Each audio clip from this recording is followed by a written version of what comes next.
আজ দুপুর আনুমানিক 12টার দিকে বারোখদা ব্রিজের উপর অ্যাম্বুলেন্স এবং গোল্ডেন লাইন পরিবহন সামনাসামনি সংঘর্ষ হয়।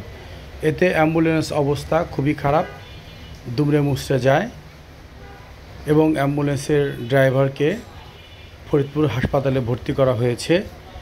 আপনার অ্যাম্বুলেন্সটার অবস্থা দেখতে পাচ্ছেন, খুবই অবস্থা খারাপ। অ্যাম্বুলেন্সে কোনো রোগী ছিল না, থাকলে হয়তো আরও রোগী হয়ে পড়তো। আজকে ফরিদপুরের বিভিন্ন জায়গায় বৃষ্টি হচ্ছে, যার কারণে রাস্তা একটু পিছলা, আর এই কারণে ব্রেক করলে দুর্ঘটনা বেশি ঘটে। আমরা দেখতে পাই যে বৃষ্টির মধ্যে বেশি দুর্ঘটনা ঘটে।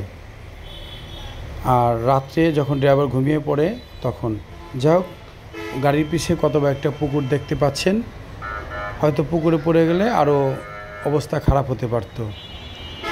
এখন আপনাদের দেখাবো গোল্ডেন লাইন পরিবহন।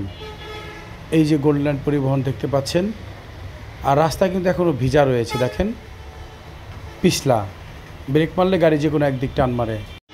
বৃষ্টির মধ্যে অবশ্যই আপনারা দেখে শুনে গাড়ি চালাবেন। আর ভিডিও দেখার জন্য আপনাদের ধন্যবাদ।